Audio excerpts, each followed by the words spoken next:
good afternoon and good evening. And if you are watching from my hometown, Melbourne, good morning. I applaud you for getting up so early. It will be well worth it. My name is John Efron, and I am the director of the Centre for Jewish Studies. We are the ones who are putting on this presentation today, and we're delighted that so many of you have signed up. There is a very big viewership who have signed up for what will be undoubtedly a wonderful presentation. I just want to say a few words about the Diller Family Program in Jewish Studies, which was set up in 2002 to support and help grow the program in Jewish Studies at UC Berkeley. And that was done with an initial and very generous endowment of $5 million. And with that, the Helen Diller Family Grants Program in Jewish Studies awards various grants to support research and teaching in Jewish Studies in the College of Letters and Science. And through gifts from the Helen and Sanford Diller Supporting Foundation of the Jewish Community Endowment Fund, that's a mouthful, the purpose of the Diller grants is to ensure that Jewish Studies thrives on the campus, and with those funds going towards supporting scholarly research and teaching a wide array of undergraduate and graduate courses that allow students to explore the myriad aspects of the millennia-long history and culture of the Jewish people. The Diller grants provide funding for undergraduates and graduate students and faculty as well. And stipends and awards are made available for research and travel and field work, and to explore innovative ways to teach new courses and curricular development in Jewish Studies.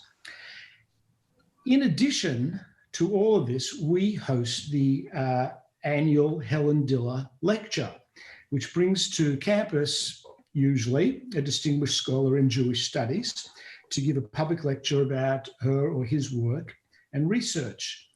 Now, this has been a difficult year, and it's been a year of firsts, and today in Berkeley, or tonight in Israel, where our speaker is, or tomorrow in Melbourne, they've already seen the future there. It's not so great, but anyway,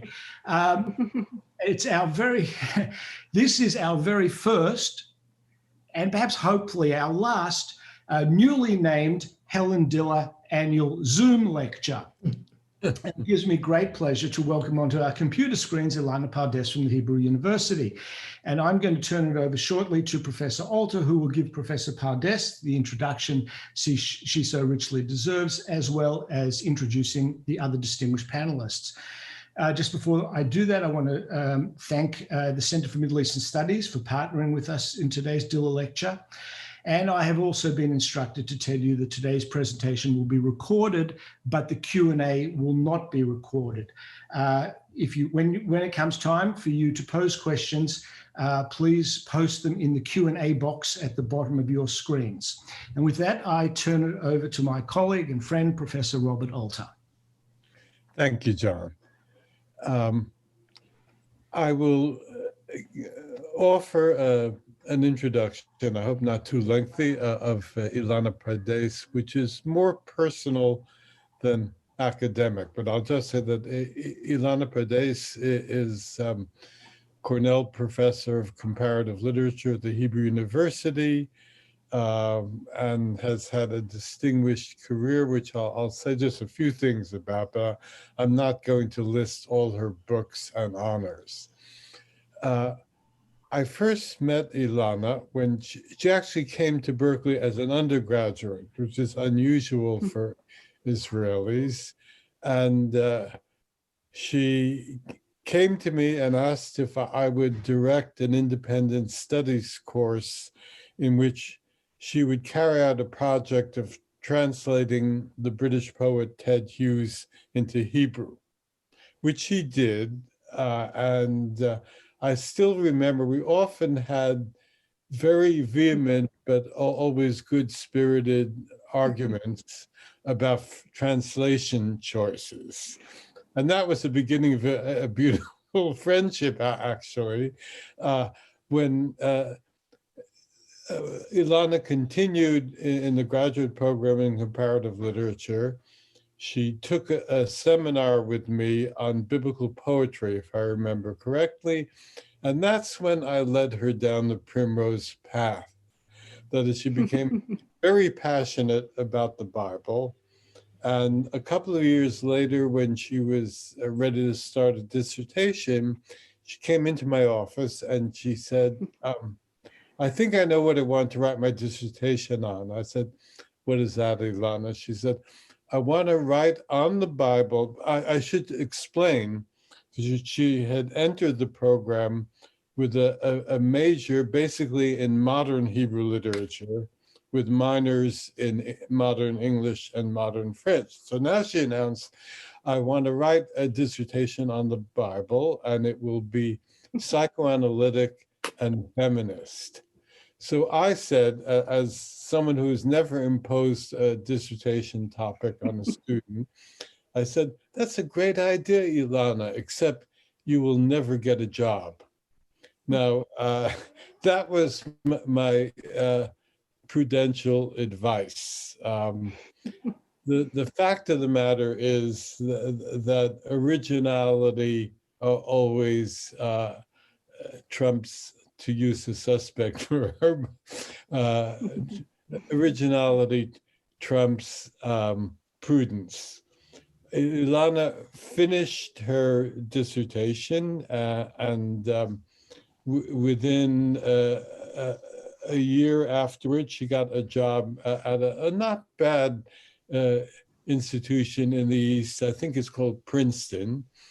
And she also got the dissertation with minor revisions accepted for publication by Harvard University Press. And it came out as Counter Traditions in the Bible, which for my money is still the best feminist study of the Bible. And Ilana has an annoying habit of writing the best on whatever topic she takes up, as her book on Moby Dick, Melville's Bibles, is the best discussion of the use of the Bible and the presence of the Bible in Melville's great novel.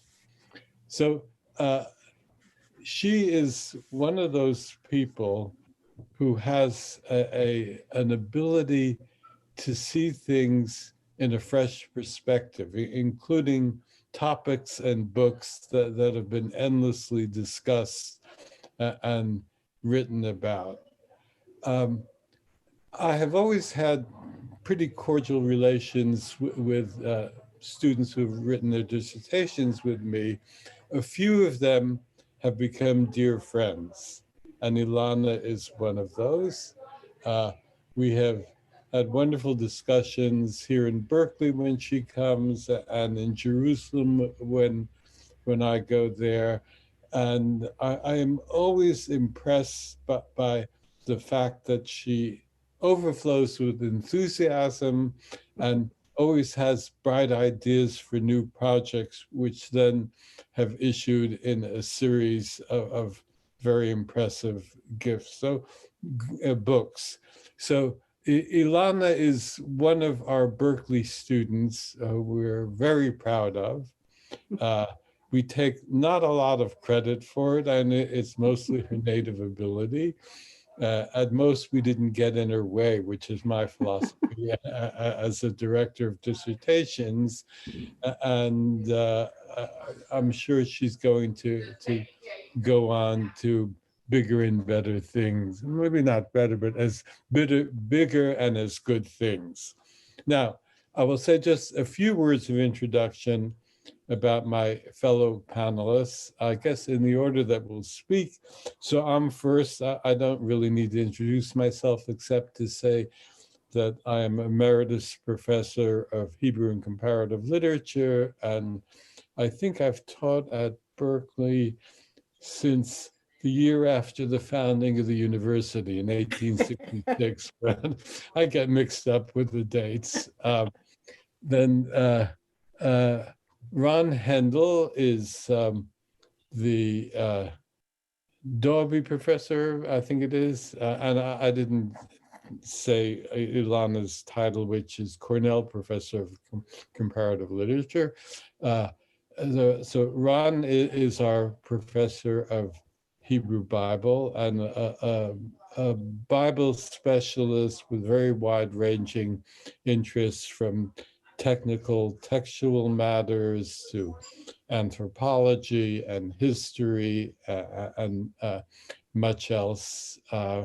He and I have team taught many courses over the years, which has been a great pleasure and source of satisfaction.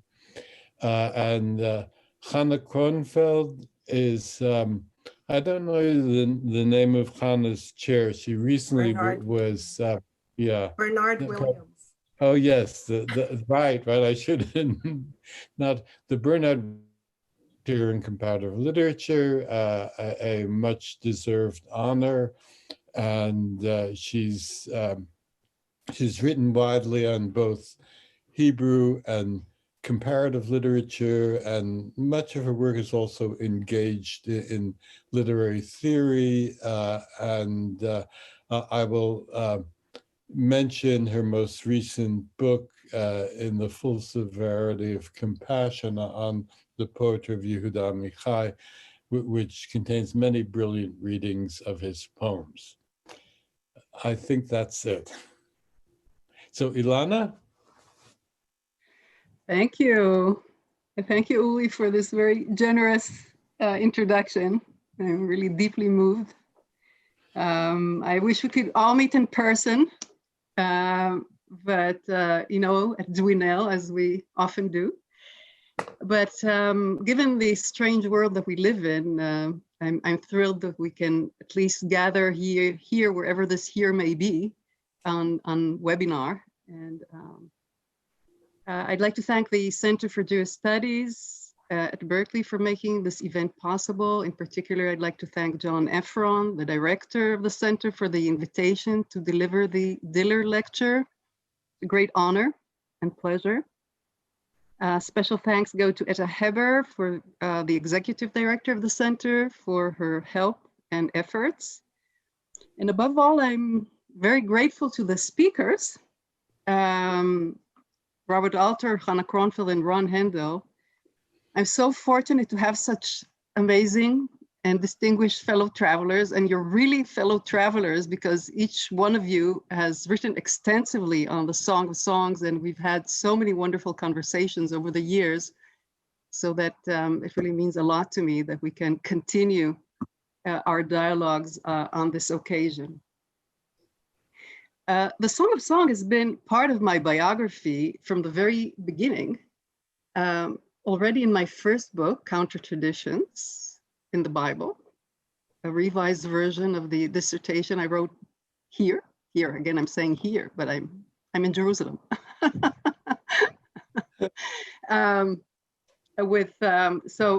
This is a revised version of my dissertation, and of course, I had the privilege of having my dear mentors and close friends, Uli and Chana. But already in Counter Traditions, I devote a chapter to the song and provide a feminist reading of the ancient love poem. Later, when I became interested in questions of reception and followed the ways in which modern writers reinterpret biblical texts, I returned to the Song of Songs and marveled at its incredibly rich reception in modern contexts. So that when I was invited to write a volume on the biography of the song from Princeton's series, Lives of Great Religious Books, I didn't hesitate for a moment.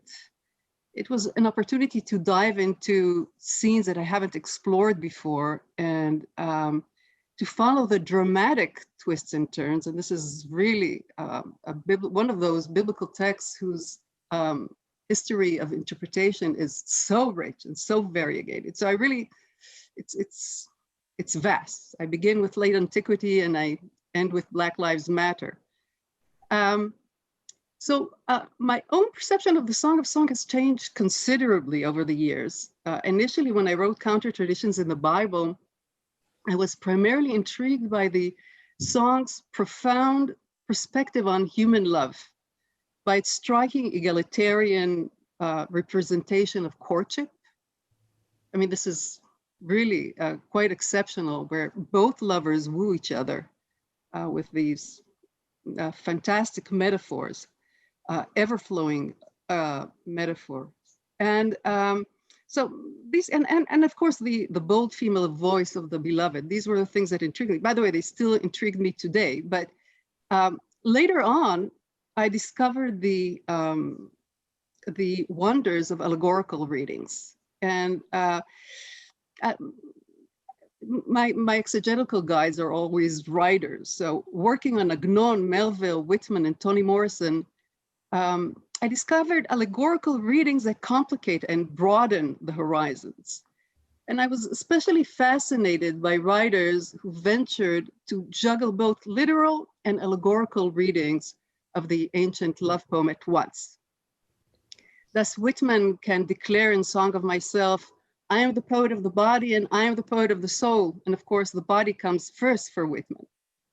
And Toni Morrison can celebrate the sensuality of the song while using it to construct a new communal allegory for the African-American community. And of course, Walter Benjamin has helped me enormously in my reconsideration of allegory, in understanding how allegory may reflect the complications of signification against the illusion of the organic wholeness between words and things. So what I try to do in this biography is to challenge the normative perception of the song's exegetical history, rather than viewing the transition from the allegorical to the literal in the 18th century, namely Herder and his followers, the rise of biblical criticism. So rather than viewing that transition during the Enlightenment as clear-cut, I follow the ways in which these two interpretive lines, the literal and the allegorical, are inextricably intertwined in a whole array of episodes in the text's biography. So the body, in all its aspects, pleasure, pain, erotic fervor, is key to many allegorical readings. And as surprising as it first may seem, allegory does not disappear. New modes of allegorical songs, scholarly, literary, personal, and communal, have emerged with distinct verve in diverse modern settings. To follow the rich and very long life of the song was an exhilarating adventure. It allowed me to explore the wonders of interpretation, the ever-changing meaning even of a single verse, even a single verse can acquire in the course of time. Consider the well-known verse, Shchorani v'nava, I am black and beautiful. In the Zohar, the verse is uttered by the Shekhinah to underscore her misery in exile. So she becomes a tiny black spot, so miserable that she can only say, Shchorani. Later on, or in Black culture, from 19th century slave narratives to Toni Morrison's novels and the blogs of Black Lives Matter, or actually primarily the blogs of women activists of Black Lives Matter, it becomes a springboard for a new aesthetics where Black can be beautiful, and Black women in particular can be beautiful. Through its transformation, or rather its incessant transformations, a text is brought back to life, acquiring new meanings, some of which may have seemed unimaginable to former generations. What makes the song's afterlives all the more compelling is their attention to the song's unparalleled language of love. Each one of these later adaptations sheds light on different features of the song's poetics. Whether or not we accept allegorical readings of the song, they highlight the intricate dynamics of presence and absence in the text itself.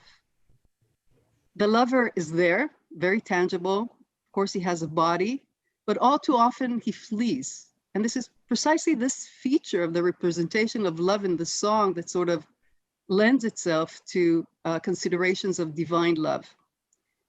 And similarly, medieval Hebrew poetry calls our attention to the feast-like quality of some of the poems, and modernist readings offer new insights regarding the darker sequences, the somber metaphors, and the wounding aspects of love. I've always been in awe of this precious ancient language of love, and there's really nothing quite like it. So I end my introduction in the book saying that I can only hope that this biography will draw its readers into the circle of the song's lovers, because this is really one of the kinds of love that the song generates. And I thought to give you a taste of the book. And so I'll read a few paragraphs. The opening of the book. And given that literature comes first in my world, I begin with the text itself, with the opening verse of the Song of Songs, and then I end with the final verse of the song. So, and this is the amazing opening of the Song of Songs, where, you know, out of nowhere, the voice of the beloved emerges. The Song of Songs opens with a craving to be kissed. Let him kiss me with the kisses of his mouth, for your loving is better than wine, poured oil is your name. I'm using Uli's translation, of course. The beloved craves not just kisses, but luscious kisses. The kisses she longs for hover between intoxicating wine and perfumed oil, embodying an exhilarating welter of senses, taste, touch, and smell. Sound too joins this sensual celebration. A repeated sh rustle begins with the title of the Song of Songs, Shir Shirim, and flows on to many of the words that follow, among them neshikot, kisses. There's something dreamy about these opening lines of the song. It isn't quite clear from whence the voice of the beloved emerges or to whom she's speaking. She first speaks about her loved one in the third person to unidentified addressees. Let him kiss me, but then switches to the second person as she hails her loved one more intimately.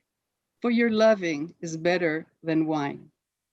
The bewildering dream logic deepens in the next sequence. Draw me after you, let us run. Moshcheni acharecha, narutza. The king has brought me to his chamber. Let us be glad and rejoice in you. Let us extol your loving beyond wine. Rightly do they love you. Is the beloved in the intimate realm of her lover's chamber, or outdoors at a feast, surrounded by those whom she calls upon to rejoice in her love? Is her lover actually a king, or is he made larger than life by her loving gaze? And is it the maddening power of love that makes her imagine the entire world as equally enamored of him as she is? It is a dream zone. Nothing is completely discernible. Everything is deeply felt. We move with unparalleled speed from one metaphor to another, from one sight to another, with no distinctions between inside and outside, no temporal transitions, and no need for explanation.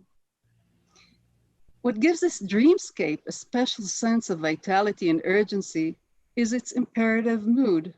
Draw me after you, let us run, demands the beloved. It is not a negotiable request, but one that must be embraced at once. The time of love is an ever-rolling present that allows for no restful meandering. One must hurry, dash off, move ahead. This downpour of imperative is also addressed to us as readers of the song.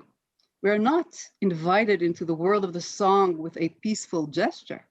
Rather, we are urged by the imperative of love to join the wild pace of amorous dialogues and dreams.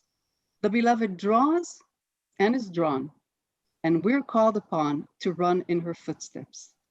Readers have indeed been drawn to the song for many centuries. Rabbis, church fathers, mystics, nuns, scholars, poets, writers, musicians, artists, and readers from all walks of life have been charmed by the song and have extolled it as the ultimate song of love, endorsing the song's own definition of itself as Shir HaShirim, the song that surpasses all other songs. Whether searching for divine love, earthly love, or both, readers have turned to the song as the definitive expression of their amorous experiences as an infinitely rich turf upon which to explore the diverse facets of love. Thank you. Okay, I will pick up directly from there. Ilana ended, I should say, by illustrating one of her extraordinary strengths, that is, she's a wonderfully perceptive, imaginative reader of literature, which certainly all of you who heard her analysis of those opening verses of the song could see. At the same time, she's interested in larger contexts, in the history of interpretation, in the book on the Song of Songs. In her previous book, Agnon's Moonstruck Lovers, she's interested in, among other things, in popular culture and how that fits into a reading of the songs and also feeds into one of Agnon's great novellas. I would say that in general, this is touched on in Ilana's presentation just now, that one of the great contributions of her book is to upset the traditional binary between literal and allegorical. She began this conceptual work in the previous book, which also very much involves the Song of Songs in Agnon's Moonstruck Lovers. I should explain for those who are not familiar with that Agnon novella Betrothed, that abundant and very complex use of the Song of Songs is made there. But she extends that in her new book. And if she wants to say anything more about that in our exchange afterwards, I'll be delighted to hear that. I would just offer one illustration where you can see the literal lurking in the allegorical, and probably vice versa, the allegorical lurking in the literal. The Song of Songs is chanted in synagogues on the Shabbat of Passover. And that's in part because of the allegorical reading. That is, the liberation from slavery is imagined following a cue from Jeremiah 1 as a kind of betrothal period between God and Israel. So that fits Passover. But Passover, of course, is also a spring holiday, and the Song of Songs is abundantly a poem, a set of poems of the spring. And you find piyutim, the liturgical poems composed for this Passover Shabbat, that with all the intention to follow the allegorical path, are that is, the allegorical path leads back to the literal, and I think those piyutim are a wonderful illustration of Ilana's general argument. I would just add one comment before my time is up, which is, how was the song read at the time it entered the canon? The conventional explanation, which I think is basically has to be right, is that it was this otherwise questionable text was saved for the canon of a body of religious texts by reading it allegorically. That is the often quoted statement of Rabbi Akiva, if all the writings are holy, the Song of Songs is holy of holies, is certainly based on the fact that as an allegory, it expresses the most intimate relationship between God and Israel. But I think there was a second overlapping reason or complementary reason.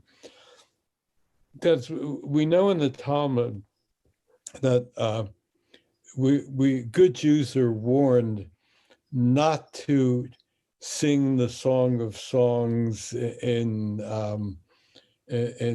pubs and places of public celebration, which means they did.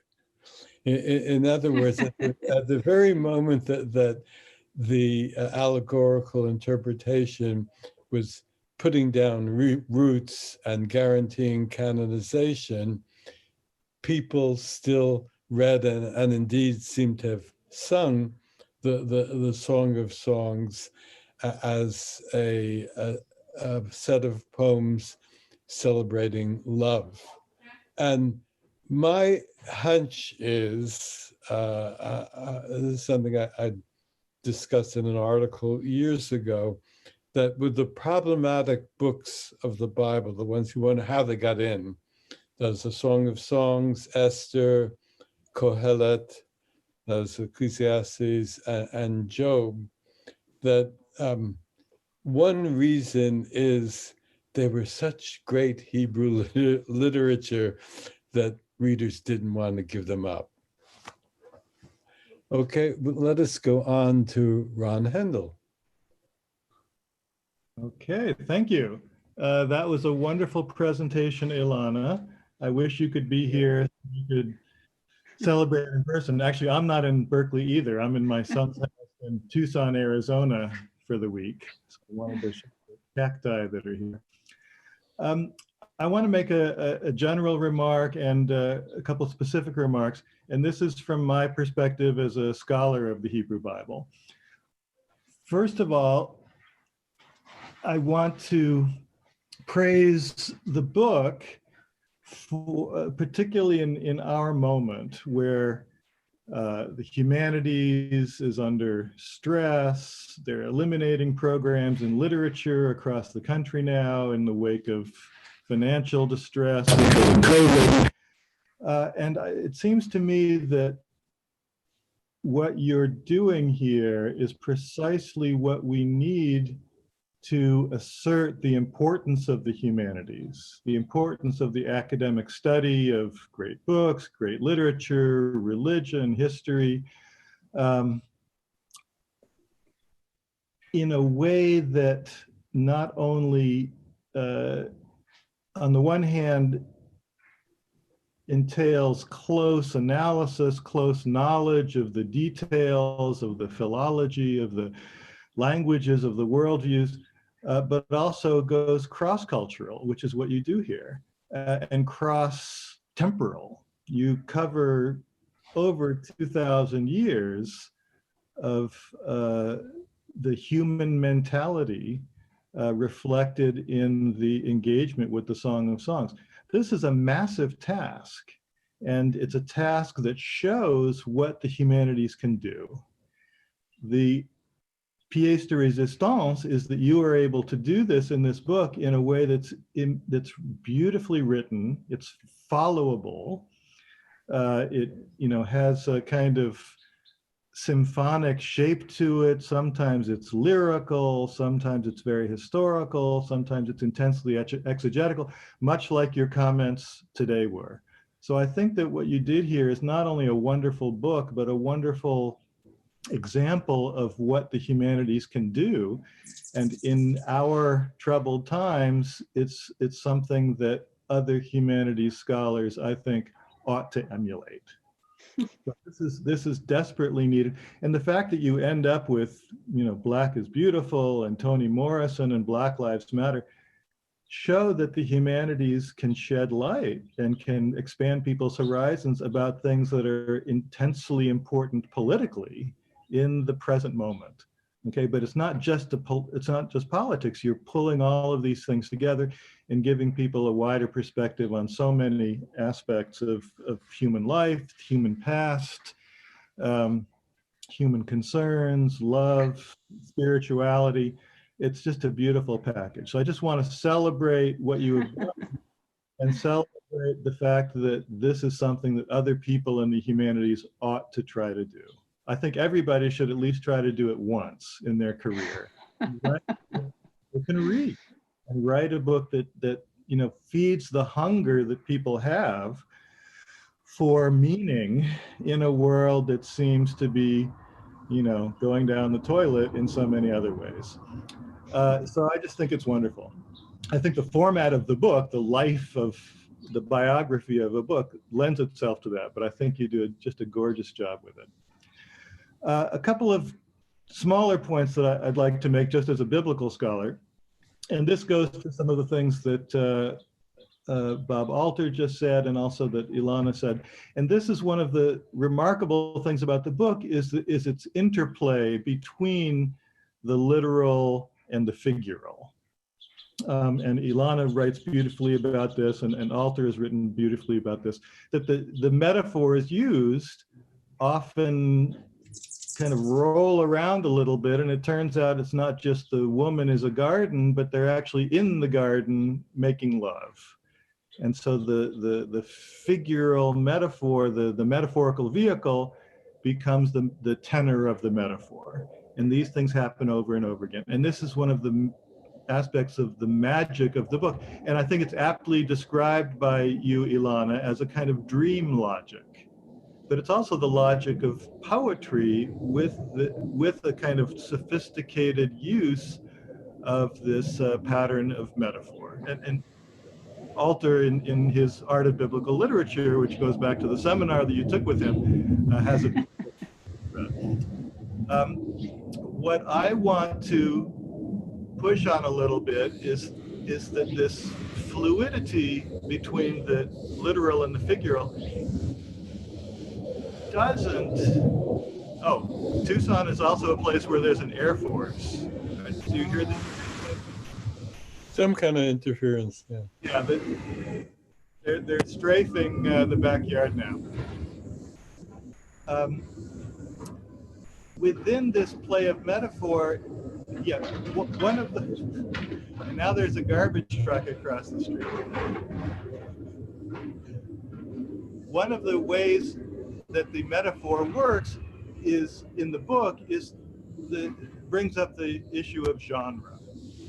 So in ancient Israel, there was a genre of love poetry.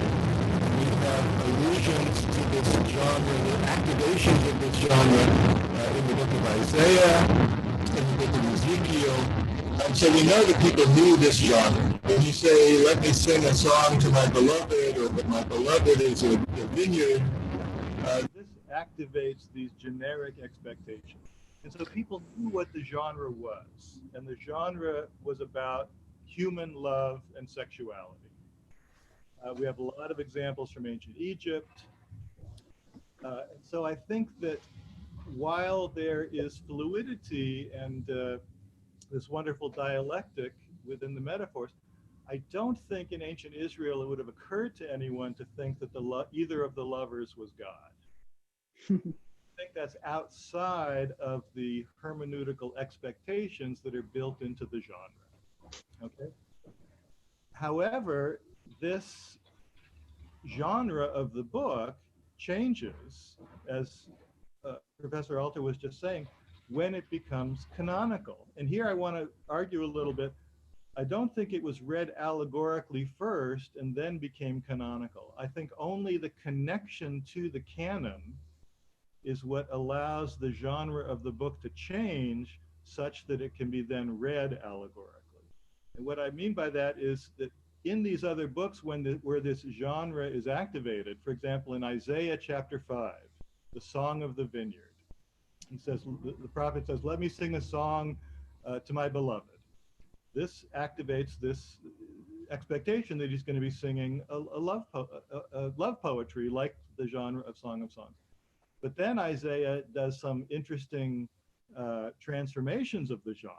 He pushes against the genre and plays with it and ends up saying, well, you know, actually, the male lover is God and the vineyard is Israel. In other words, he's saying that I'm taking this genre and making it into an allegorical vehicle itself for the covenantal love or the covenantal divorce between God and Israel. So that's already there in the canon. As soon as the Song of Songs is placed in contact with the canon, that verse in Isaiah, I think, is activated. And then you say, oh, of course, the Song of Song, the male lover is God, the female lover who's metaphorized as the garden is Israel. The key to the lock is already there in the canonical books, in the book of Isaiah in particular. And all you have to do is push the Song of Songs into that zone to make it all of a sudden become an expansion, essentially, of Isaiah 5, of the Song of the Vineyard. So it automatically becomes allegorized. You don't have to do anything to it except push the boundaries of the song into the canon, and that moment of contact changes the background assumptions for the diction and metaphors of the book. So I don't think it's necessarily that mysterious. You just have to say it's not just this traditional genre, it's now part of the Bible, and boom, the allegory just happens automatically. So after that point, the registers, as you emphasize so beautifully, can mix and interpenetrate, and it can be used and drawn upon as human love or as divine love, because once that moment of contact happens, both of those registers are permanently in conversation with each other, which you beautifully explicate in the book. Okay, that's all I wanted to say. Chana? So I want to start again with the personal excitement this kind of brings me. Ilana's book is a real homecoming, even if it's made more poignant by the virtual nature of our welcoming it back home to Berkeley. Where it all started, Uri talked about your undergraduate studies with him.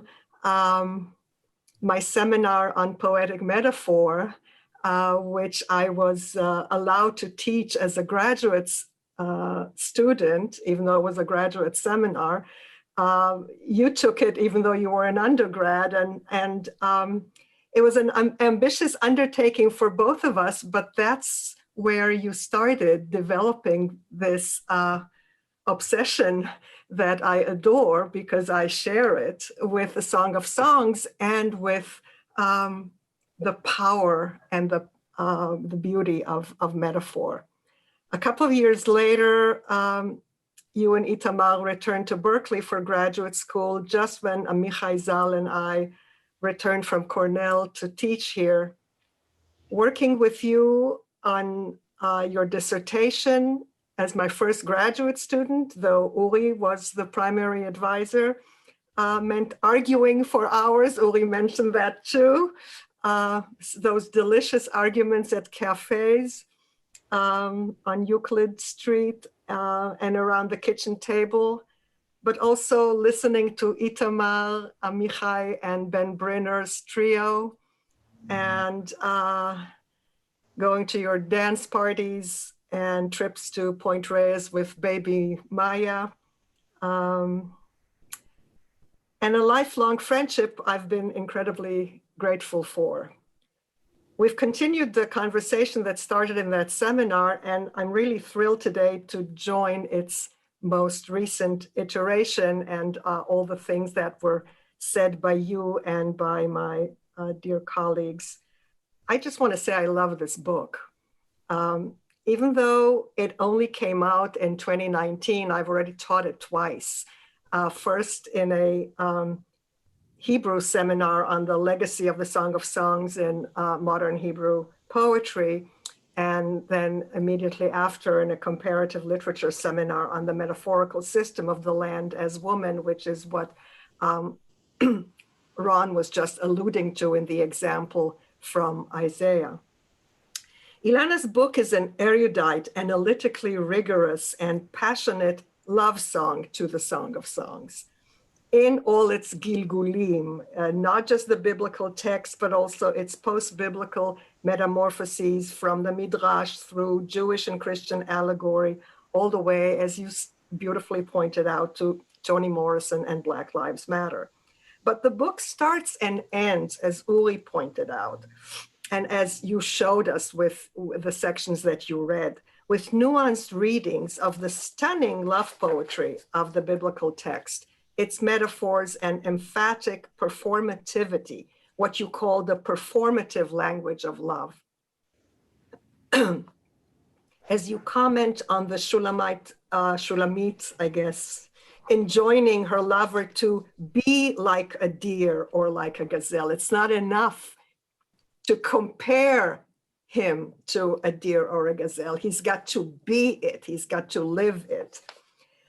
Which brings me to specific questions to continue our conversation. What are some of the ways that the song helps us unpack three issues that, as you know, I've been obsessing about? One, the biblical metaphorical system that Ron was alluding to, of the land or city as woman, Zion, Zion, and its inverse, the woman as land. In Hosea, Isaiah, Ezekiel, Jeremiah, and other books of the prophets, the male poet prophet, ventriloquizing a male god, addresses Zion as his beloved. And there's some of the most beautiful love metaphors that this generated, but more often as his unfaithful wife. So God is the husband, Zion is the wife, and throughout, monotheism is modeled on a woman's faithful monogamy.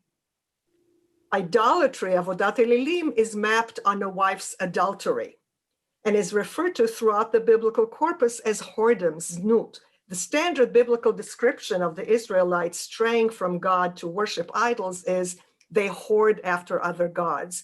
Zanu acharei Elohim acharim. So it's literalized already in biblical Hebrew, right? As you point out in your other books, in the biography of Israel, of ancient Israel especially. Zion's destruction and exile is figured as God's or the jealous husband's violence against Zion's female body, described by Ezekiel and even Isaiah in gory detail. I will spare you the examples, you guys know it. The seemingly innocent song insists, I feel, on the reversal of this metaphorical system, with the literal woman's body, just like her male lovers, metaphorically mapped on various parts of the land, which, as Ron beautifully showed us, are also metonymically linked. They form the situation in which the lovers find themselves.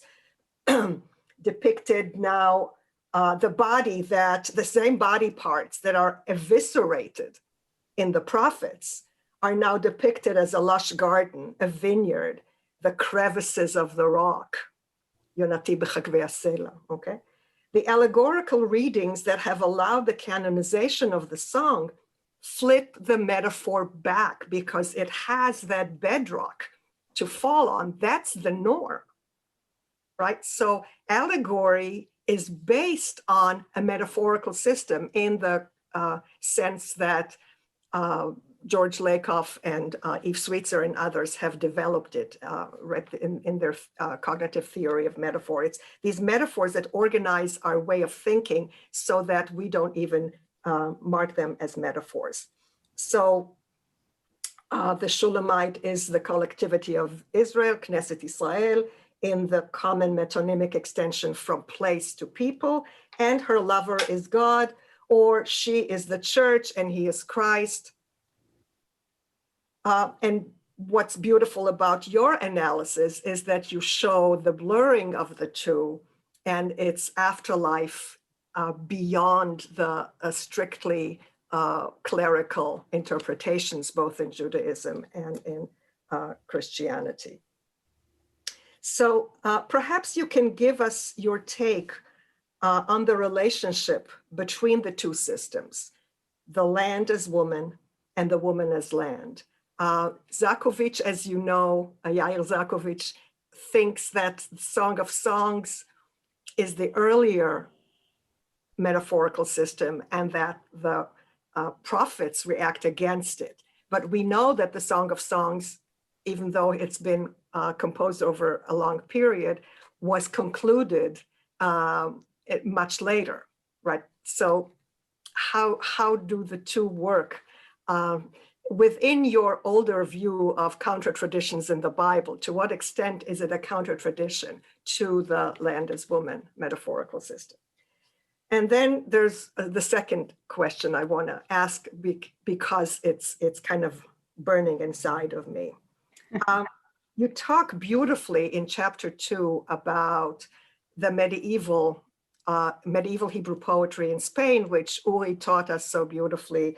And I'm particularly interested in the ease with which these great rabbis develop the metaphors of the Song of Songs, especially the ganze Mishpoche, right? The whole family of the gazelle, the deer, the stag, the fawns, into both heteroerotic and homoerotic metaphors, and nobody has any conniptions about it. The great rabbis do that, as well as writing Shirat Kodesh, liturgical religious poetry that employs the allegorical inversion of the metaphors in the Song of Songs canonization. So interestingly, the stag, the gazelle, and the whole family, as I said, are central to Arabic poetry, as you point out, of the period as well, both homoerotic and heteroerotic. But what is even more fascinating, and I don't know if anybody has come up with the explanation, maybe the people here, maybe the people in the audience,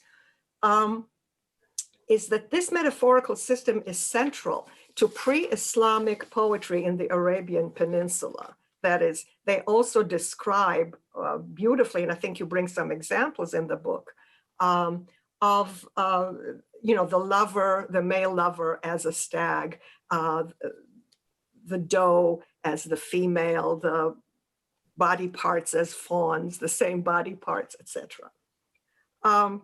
So the circulation of the secular gazelle in Hebrew and Arabic poetry from the immediate aftermath of biblical times is really fascinating to me, the way in which it creates a kind of a common Middle Eastern metaphorical culture. And finally, one of the aspects your readings of the biblical text make so powerfully palpable, and the sections that you read to us today,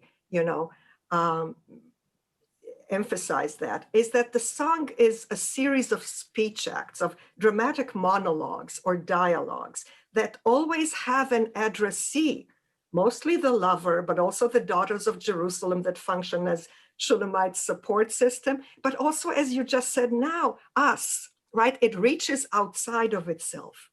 I'm really interested, as you know, in looking at what happens if we begin to acknowledge that biblical and not only Greco-Roman poetry have served as models for the lyric transnationally.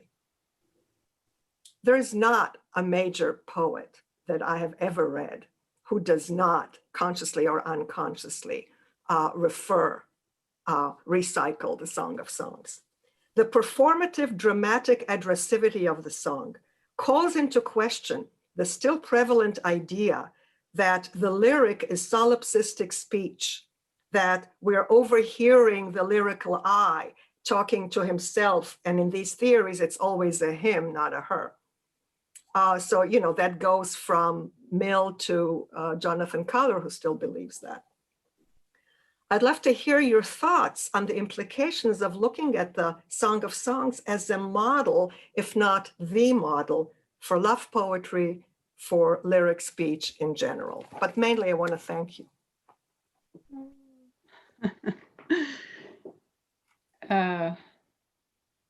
Well, first of all, I want to thank all of you. I mean, I wish I could be there and with you. Really, it's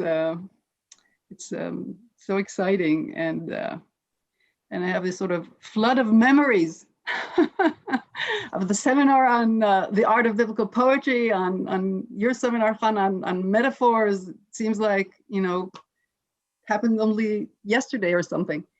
So let me just try to respond to some of the things that were raised. First of all, I'm really very, very grateful for your very kind words. It's very special. So Uri mentioned the question of canonicity, and actually all of you somehow touched on it. And it's, I do see it as an enigma.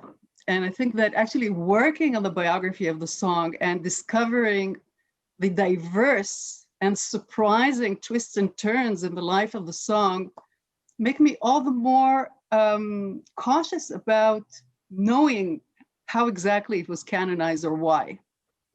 I mean, of course, I agree with Uri completely that the literary power of the song was crucial for its canonization. I mean, that's something I would never doubt. But otherwise, I think it's what exactly, I mean, what exactly is the story here? I mean, whether this is a corpus of secular love poems that was then read allegorically, or vice versa, or, you know, if you think of the rich model of Hebrew, medieval Hebrew poetry, where the song was used abundantly, both in secular love poetry and liturgical poetry, that could have been the case too. I mean, I assume that it was a sort of literal corpus celebrating human love, but I would still leave that question somewhat open and admit that we really don't know. I mean, we only know that they had some kind of debate about the canonicity of the text, and this is precisely where Rabbi Akiva defines the text as Holy of Holies. But there's much that we really don't know. I mean, we don't get any, I mean, I wish I could be a fly on the wall there, you know, with the rabbis discussing whether to include it in the canon or not. But, you know, the only thing that matters for them is the halachic issue of whether it defiles the hands or not. And they don't really talk about that criteria. So I do find it something of a mystery. But I mean, how fortunate we are that it actually made it to the canon. I mean, imagine our lives without it. I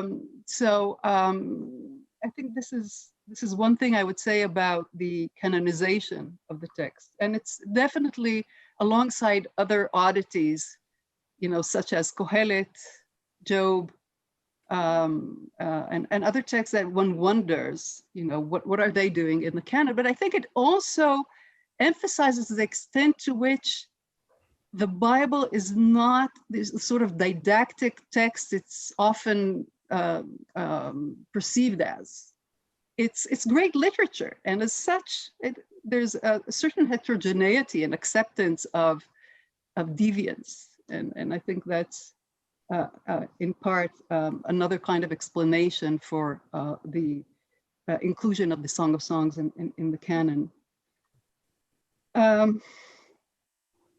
About the humanities, I couldn't agree more. I mean, we really need to rescue our treasures, our treasured books, and the world of the humanities. And I definitely see it as a goal in my life, in my teaching. And I know that all of you share it with me. So I'm delighted, and I think of, you know, the great pleasures of studying these texts and then rereading them and rereading them, and because this is the power of these great masterpieces, is that you can, you know, I'm just talking about my own biography of rereading the text so differently and at different points of my life. This is what great literature does for us.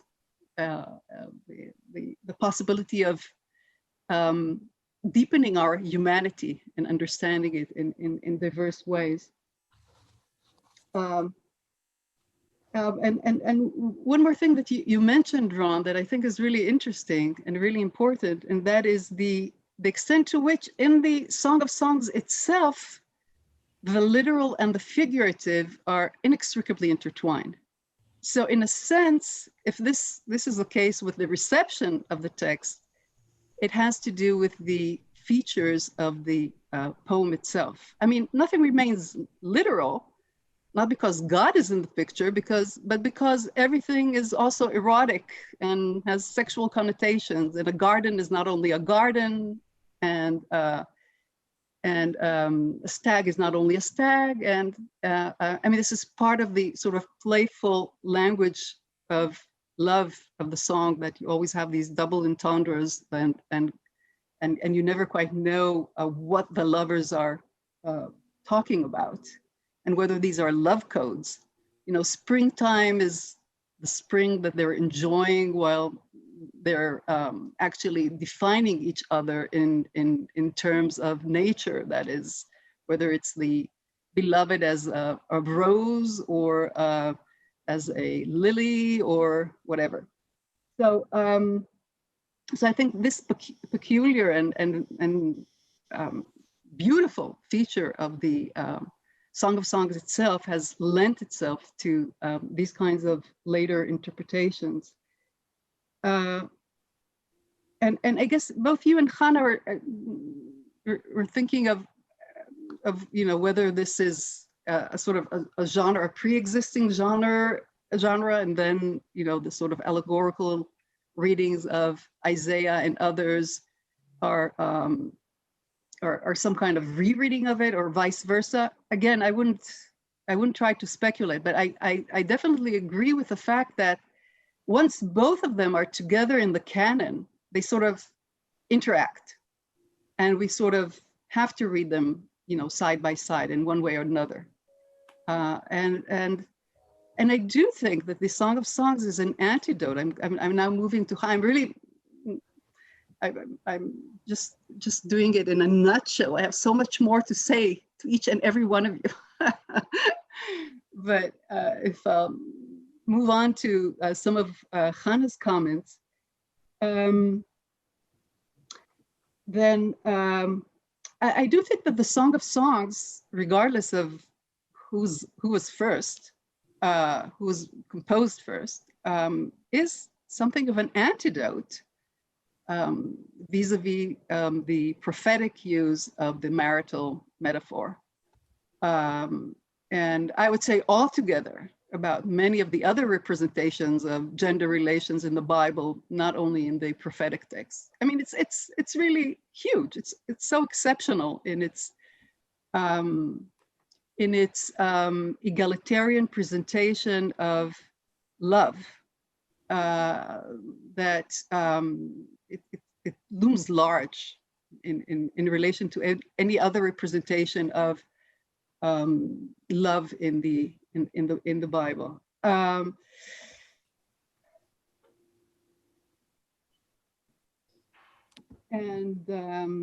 Okay, I'm skipping a bit. But we'll go back to medieval Hebrew poetry, which is really so phenomenal.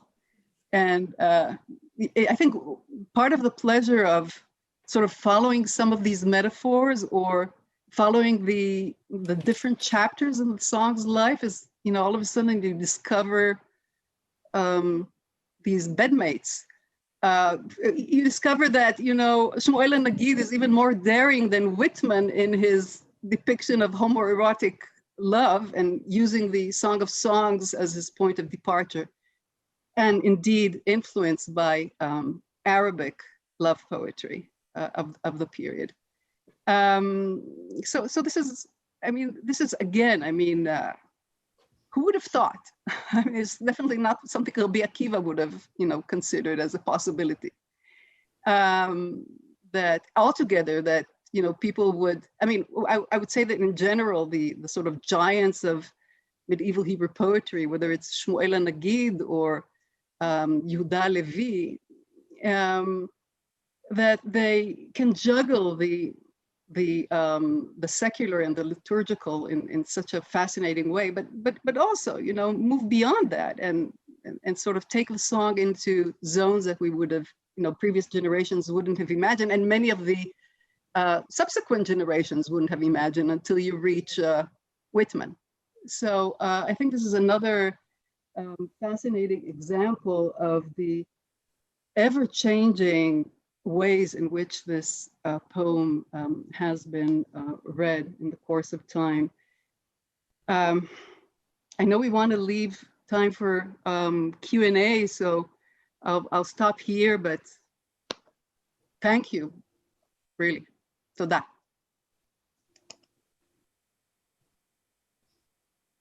Thank you, Ilana. So yes, can I, you can hear me? Yeah. So I wanted to ask a question because Toni Morrison was mentioned and Black Lives Matter was mentioned in the beginning. But I wonder if you could tell us something about the manifestations of Song of Songs in Israeli culture, specifically, and the historian in me, the non-literary scholar, but the historian in me wants to know if you could perhaps plot changes in the representation of the Song of Songs or the use of the Song of Songs, say from 1948 till today. How is it taught? What sort of venues would we see it mentioned in? What sort of genres? So something like that. Yeah, it's a very rich topic because you wrote a book about it. Yeah, I mean the book on Agnon that Uli mentioned is really about Agnon and the Song of Songs in Israeli culture, and it's a vast topic. I mean, there are literally hundreds of Israeli songs, the most popular of them, that are based on verses of the Song of Songs.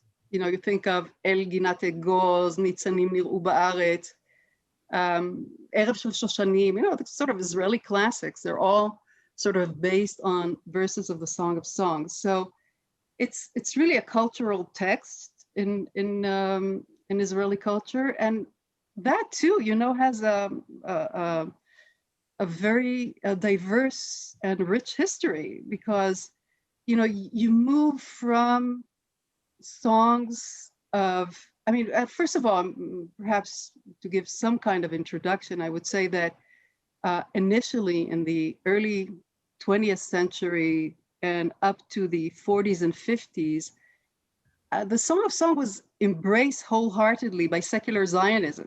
I mean, this is the one text in the Bible where God is not mentioned. So secular Zionism could embrace it with passion, with unparalleled passion, I would say. And you have a lot of depictions of landscapes. Also, this is not quite, you know, the common. It's not that common in the Bible, actually, landscapes. So you could use it, and this is, I think, part of what secular Zionism did with the song. You could use it as a springboard to forge a new allegory of a love of a people for their land. It was not quite, you know, the people and God, but the people and the land. So the Song of Songs became both a sort of secular beauty of the Bible and also a very rich turf for the construction of a national allegory, of a sort of a new nation, sort of in love with the old new land of Israel. But the story doesn't end there, because, you know, in recent years, and, you know, every so often someone says, did you hear this latest song by Aviatar Banai or whatever?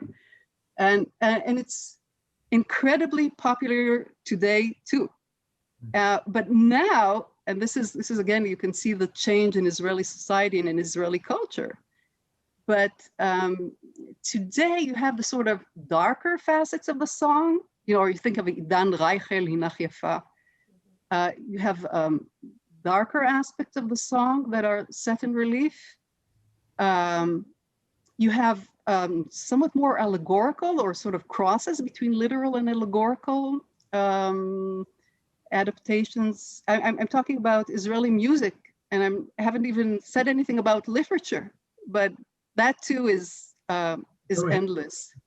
But just to give, that was in a nutshell, something about the Song of Songs in Israeli culture. And of course, Agnon, given his phenomenal familiarity with all layers of Jewish exegesis, sort of offers these juxtapositions between traditional allegories of the song and Zionist allegories of the song. So this is, part of his ironic take and fascination with both, I would say, but also a sort of ironic take of seeing Zionist biblicism as another sort of peculiar chapter in the history of the interpretation of the text. Thank you. Thank you.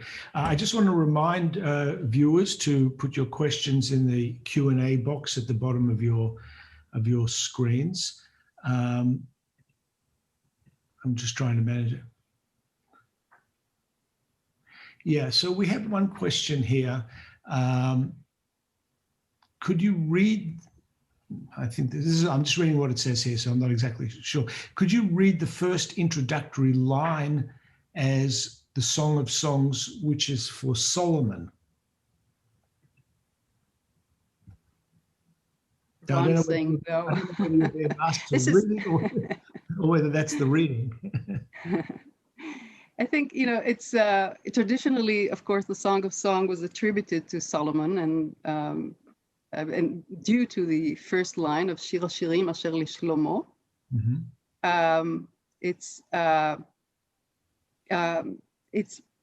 I think it's a way of turning the text into a text of great importance.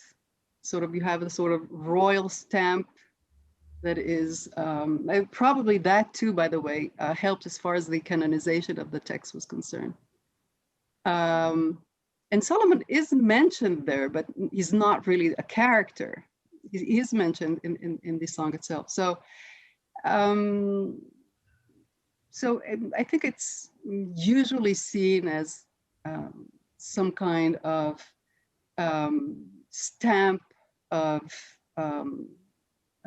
royalty that is added to the Song of Songs. But Ron, maybe you'd like to say more about it. Well, just from a philological point of view, the Lamed could mean two, which is to Solomon, but that's kind of ungrammatical. It really means belonging to. So the Song of Songs, which belongs to Solomon, and this is the way you attribute authorship in biblical Hebrew. What that's used in the Psalms for attributing authorship to David. So it's a question about the preposition Lamed. Isn't Asher Le also possibly that which concerns Shlomo? Yeah. So in Kings, he's also described as a poet. I mean, I think altogether, if politicians could be poets, maybe it would be better. But not necessarily. But anyway, he's. I mean, there are all these poems that are attributed to him, and I would say one more thing is that first of all, Shulamit, the sort of the name of the beloved, and Shlomo, there's a sort of phonetic similarity and some kind of play on the similarity between the two. And I would say another thing, perhaps, but again, I think this is a later addition, and that is that, thinking of the wisest man on earth as someone who could approach the great riddle of love. I think that's part of the rationale behind it all. But there's also a sense that if Solomon is the wisest of all men who wrote all of these many thousands of songs and parables, this is the very best one. This is the Well, you know, That's the one Kohelet he is quite supposedly exceptional wrote. too. And that's supposedly the one he wrote when he was really young, right? Yeah, The Midrash talks Also, about. let's not forget that he had 1,000 wives. Exactly. yeah. So he Some was experience. the art of love. Okay, we have another question here. It says, might the great truths and emotionally compelling writing of the texts of Kohelet, Job, be why they were kept? Uli, would you like to I suppose I should answer. Yeah, well, I never, this goes well beyond the Bible. I never distinguish between poetic power and truths. And they're both like, Job is, in my view, the absolute pinnacle of powerful poetry in the Bible. But that poetry is harnessed to express a very challenging view of the world and of God, which challenges the biblical consensus. So both those things go together. And I think that's true of all these problematic texts.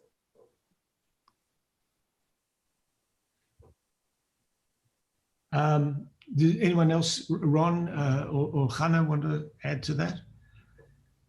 If not, I'll. I think it's really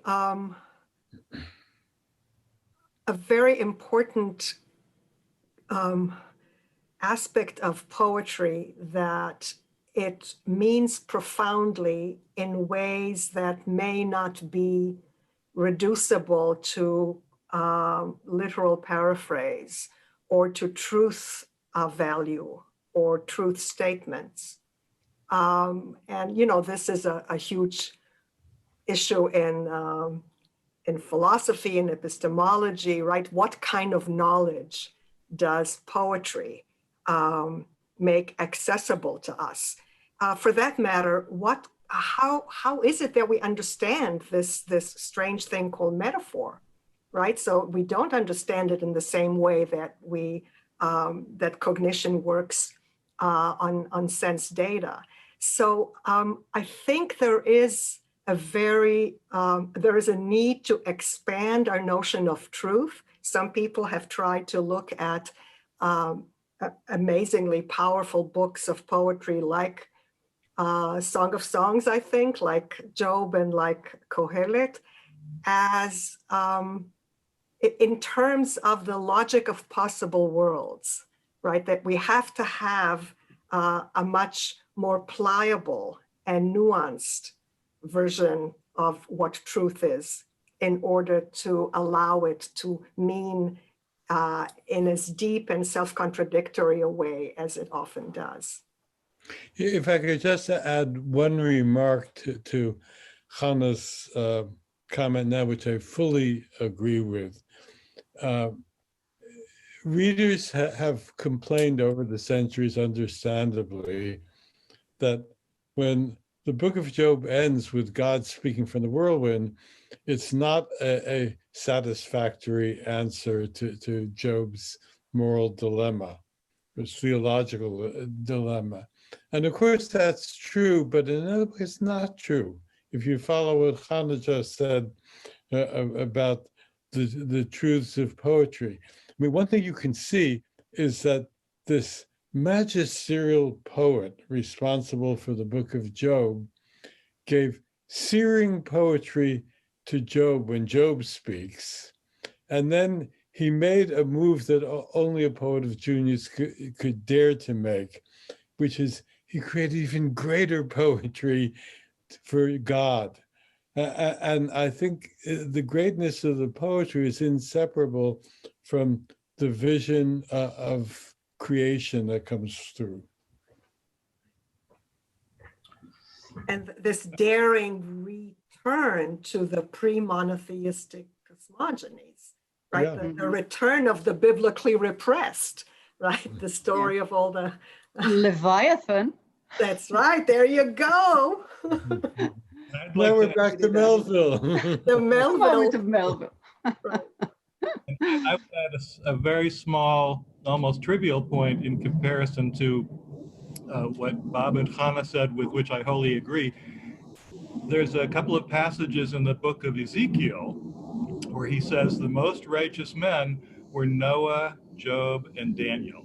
Well, people knew who Noah was because people had the flood story. But at that time, or at a certain time, there wasn't a book of Job and there wasn't a book of Daniel. So if these are the three most righteous men of all time, you want to have a book by them. So someone wrote the book of Job and lived up to the tough billing, and someone later wrote the book of Daniel. That's fantastic. We have there are two more questions here, which should take us. We finish in 9 minutes at 1:30 here in Berkeley. So I'll just turn to them now. And here's another question, Ilana and the panel. Is the song part of the Western Semitic non-priestly tradition belonging to mashal and storytellers, which is a more gender equal tradition, since women held this tradition as well, like Miriam's song at the sea and other female traditions around the Hachma? Is this a part of that? Thank you for helping to clarify this to a non-scholar. Thank you It for the sounds like a very question. scholarly question, actually. That's what I thought as I was reading. You know, it's a very interesting, actually, as early as Goitein, whose essay on genres of poetry by women.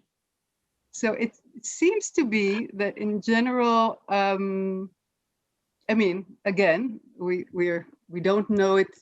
I mean, we don't quite have information about any biblical text and its composition or context of its composition, so we can only speculate. But it seems to be that women are more often associated with poetry, whether love poetry or kinot, eulogies.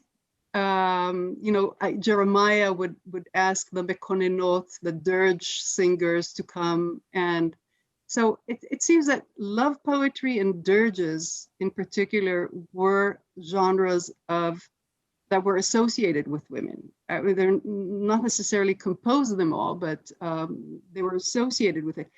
And in general, I think it is part of oral culture, and presumably women altogether, not only in biblical times, have had a tremendous stamp and impact on oral culture, and you know, some of it has seeped into the biblical text. You can't quite identify it, but I think that possibly the fact that you have such a predominant female voice in the Song of Song has to do with the fact that this genre of love poetry was, in part at least, celebrated by women. Again, we can only speculate. And we can speculate, you know, given the role of women in other contexts. But this is only speculation. But you're right to mention, you know, Miriam and her poem. You have Dvoah, and you have these dirges. So we can say that as far as reading the biblical text itself, you definitely hear more women. I mean, altogether, they're quite marginalized, but you hear a women's voices more clearly in poetic zones. We have a few more questions that have come in, so I just want to tell you. So another one is, I was fascinated by your comments on the allegorical aspects of freedom in the poem. Could you expand that concept, relating it to the final, I think it is line, "Flee my loverines" of the poem? Yeah. No, that's a very interesting question. Freedom.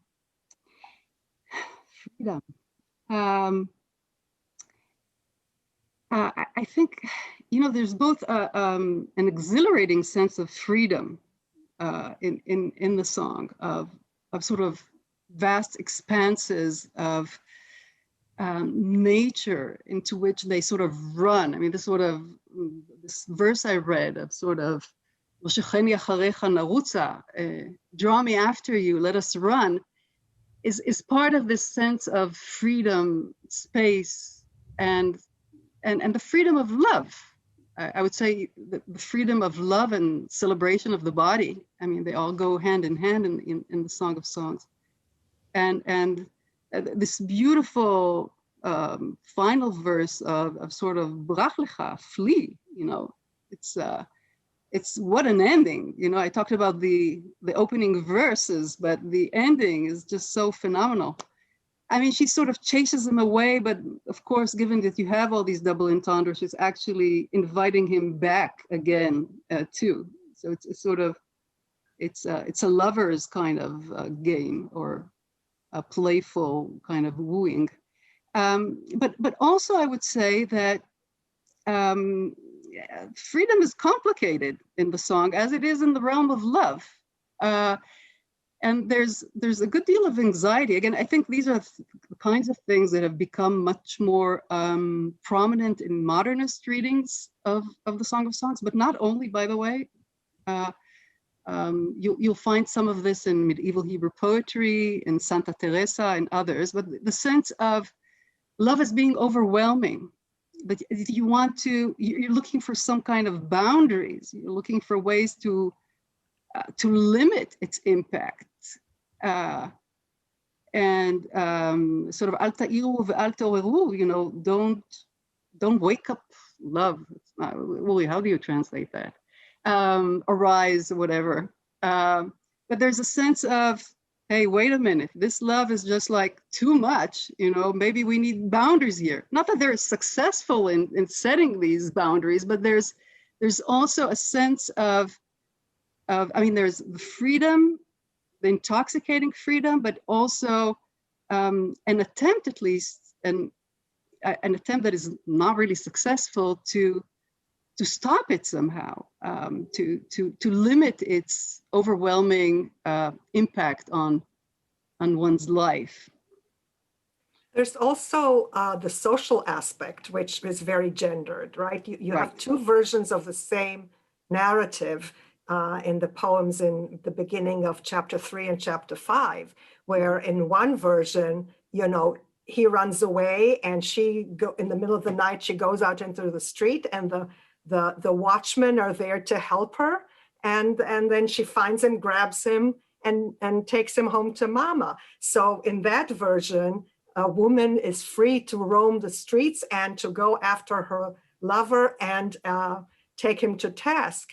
In chapter 5, which is much more daring sexually in terms of the fantasy, she gets beaten up and maybe raped by the same guards, and the repetitions are clear. It's one of those instances that you wrote about in Counter Traditions in the Bible already, of the Bible keeping two versions in order to show us two opposite traditions here about women's ability to move freely and to In particular, grab their love. Yeah. Exactly. I think that's another important aspect of the song. And again, this is where love is complicated.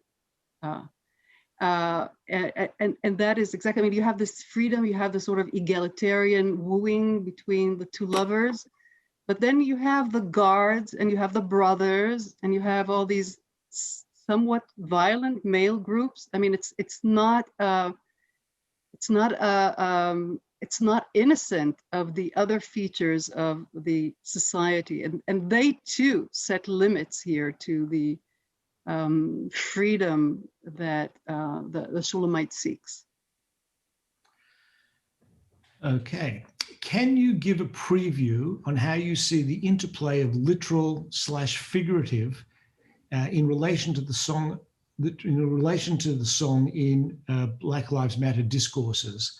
Are other parts of contemporary American culture interacting with it similarly, or is this in some way a continuation of the power of Toni Morrison? It's a very interesting question. First of all, Toni Morrison is, of course, one of the major mentors of Black Lives Matter, and they're influenced by her readings of the Song of Songs.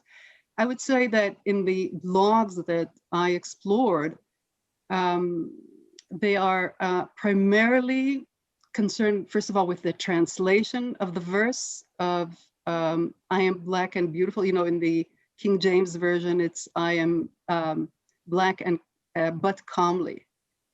And they say, no way, this is not a but, this is and. The Hebrew, by the way, ve could be translated either as and or but. But in as far as, and Toni Morrison, by the way, is always influenced by the King James Version.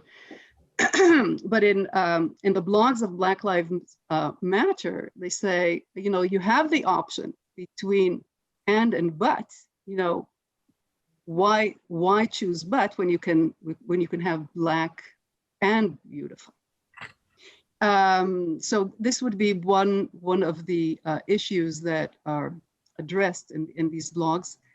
The others are really, I mean, they have to do with the fact of celebrating the female Black body against the violence of the police. For example, it's less allegorical in the blogs. It's primarily taken to political, in sort of political ways. The allegory is more palpable in Toni Morrison's Beloved, for example, where she actually merged. Beloved is both the marital metaphor of the prophets. The beloved represents the community as a whole, and she represents that one particular poor child, the ghost of Beloved, the daughter who was killed. So with Morrison, she sort of plays between the allegorical and the literal, and really finds allegory. You know, allegory can be so many different things. A communal allegories, in this case, could mean allowing a community to love itself.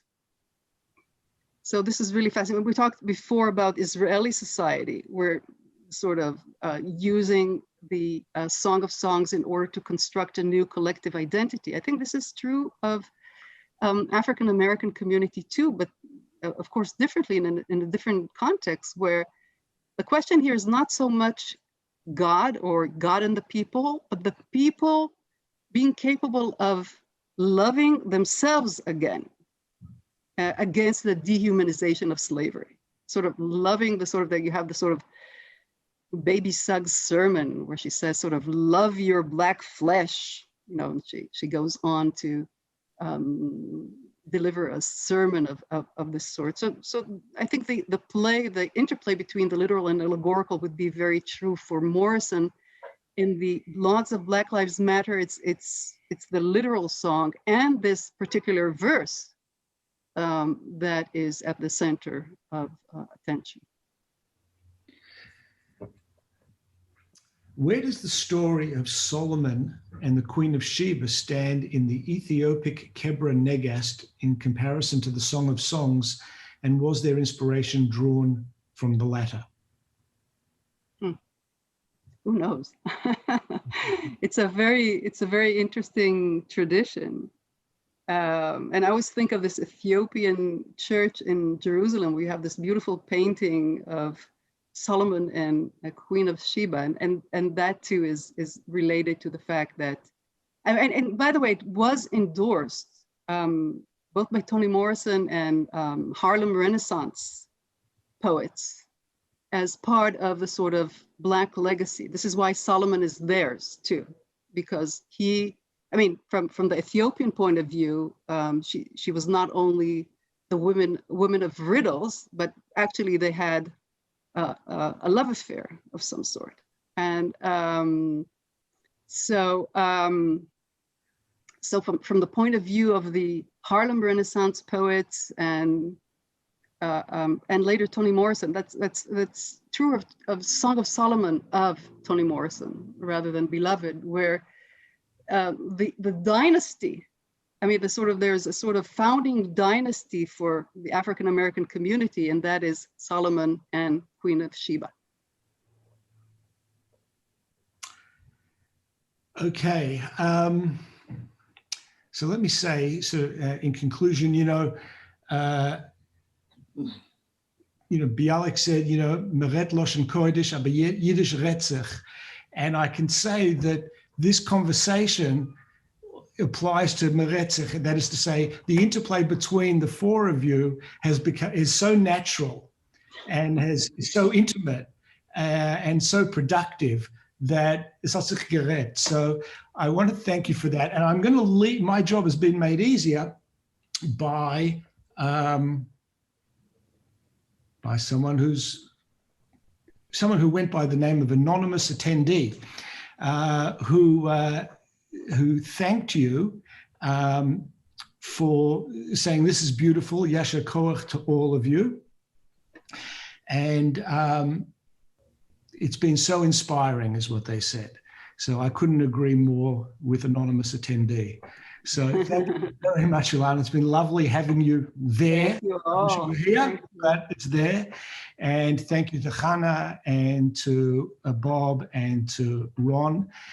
And of course to Etta for all of her hard work in doing the logistics and getting this together, and Andrew as well, and Kimmy for putting this together.